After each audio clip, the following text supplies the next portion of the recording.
So when the world look at the church, they're gonna see unity. That's why young people want to join gangs, because they see unity, they see a well-structured entity, and they want to be part of that. Because they know if I'm part of that, I have protection. I got somebody who loves me, who will die for me. Right. Ain't nobody gonna push me around now. Ain't nobody gonna mess with me now, because when they see that I'm part of that family. And so that's what Jesus wanted the world to see when they look at the church. Not to see unity in the world, but see it in the church. And if our churches was well structured and organized like some of these gangs are, we'd have more people. Amen. We'd have more young people. Yeah. We would. But you'll have a church on this block, won't talk to the pastor on this block, and that pastor won't talk to that. Nobody want to network, nobody want to get together. Nobody, no for you. Right. But we're all supposed to get along when we get to heaven. Well, come on now.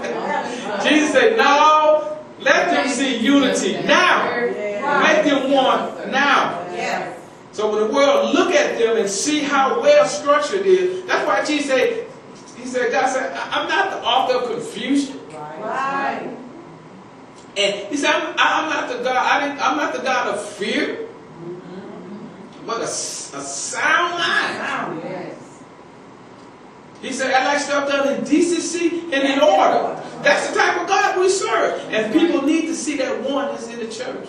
From I don't care if we have 2 members to 30,000 members. Right. That's what the world wants to see, that unity. Yeah. So he said, God, make them one, just like we are. Yeah. And how you know that they one? Because Jesus said, I do everything Father tell me to do. Nowhere in the scriptures you see where Jesus was disagreeing with the Father. Right. That's right. Right. You know, call him over for a sidebar, like we talk about this. Right. No what? He said, whatever I say it because the Father told me to say it. That's right. When you see me doing something, I'm doing it because the Father told me to do it. And there comes a point in your life, just like Jesus did, where you're going to have to decide whether you're going to do your will or what you want to do, or His will. Now, let's be real. If I say sanctify you, or you're gonna sometimes you want to do what you want to do. Some Sundays I be getting ready. I just want to stay in the bed and watch TV. I do. Some Wednesday I don't want to come. I don't want to do it. But I have to come to the point either I'm about to do God's will or do what I want to do. Right. And you know, if your flesh gets your way, you ain't gonna do nothing. That's right. Sit there, eat ice cream and cake and watch TV all day. And that's what Jesus did. Jesus got to the point right after this, in the garden. He got to a point where he had to decide. My will or the Father's will. If there was no unity, Jesus was like, well, you know what? It's my time to be the boss. It's my time to give out orders. It's my time. I'm the one down here suffering. I'm the one going to the cross. I'm the one. You ain't finna get nailed. You know what I'm saying? But what he said, nevertheless, not what I want to do, but your will. And we have to get to that point, because you're going to come to points throughout your life. You're going to get to that fork. It's this way, say my way. And you know, you look down there, it's going to look fun. You're going to be cheerleading all your friends. Come on, this way it's going to look all cold. It's going to look empty. It's not going to look desirable. But we learned Sunday, you walk by. Not by sight. Not what you see. You know, he said it's 2 roads. It's the broad way. Say many gonna be on that road. Kicking it and partying. It's gonna look fun down that road. But he says narrow is that way.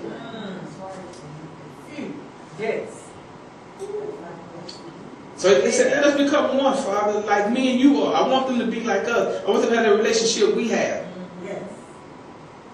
So when the world may see this, they will believe. It's hard to believe something that's, you know, not surviving. It's hard for you to convince me to invest my money in your company and you got a 10-year record of failing. That's right, Pastor. Wow. Everybody lose when they invest with your company. I ain't gonna do it. Everybody bankrupt when they turn to your car. Your office is in your car. Oh, no. They lost the building. That's right. And you hide in that. You know? Got the Rico mess out there. Now, I don't want to invest in no business. Right. You want to see a sound, stable, well organized on a solid foundation. Yes. He said, when the world see that they are one like we are, they'll believe. Yes. They'll believe. And that's why we have to be solid about what we believe. Yes. We have to be sure about what we believe. Yes. And they believe. They won't believe if you don't believe. Right. 22. The glory that you have given me, I gave it to them. And what do you think about when you think about glory? I think of honor. Honor. This is like praise, like, yeah. Right. The glory is the value of something. Okay.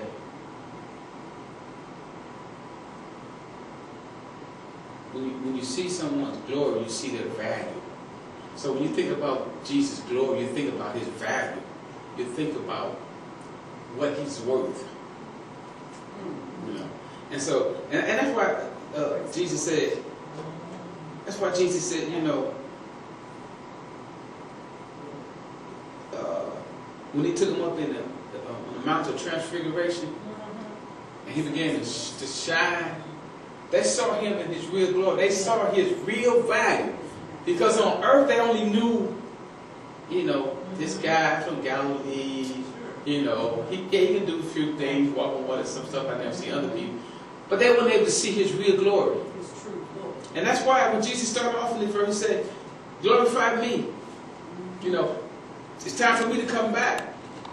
I love the world, but I don't want to stay here. Okay. I don't want to stay in this dead place. He said, take me back and then restore me back to my glory. Yes. Let them see my real value. But something you glory because it has value to you. Yes. Okay, you don't glory something you don't like or don't care for, you know. But something that has value to you, you glory, you protect it, you love it, you honor it. Yeah. You put a high cost on it because you value it. Is glory. So glory is also something we praise and honor, but it's the value of something. And that's why you glory, because it's valuable to you. And so Jesus said, look, I gave them, the glory that you gave me, I gave it to them. Yes. In other words, he said, I put my value in that something. Yeah.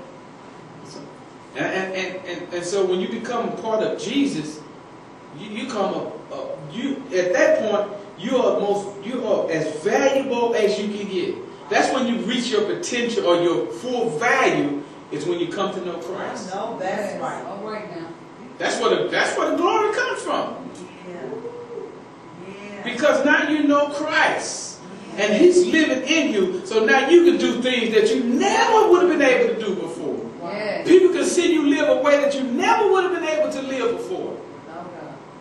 Exactly. They seen you cuss and fight and all. They seen you know before, but now they can see you in that same situation respond totally different. Yes. Come on now. You know what they see? They seeing glory.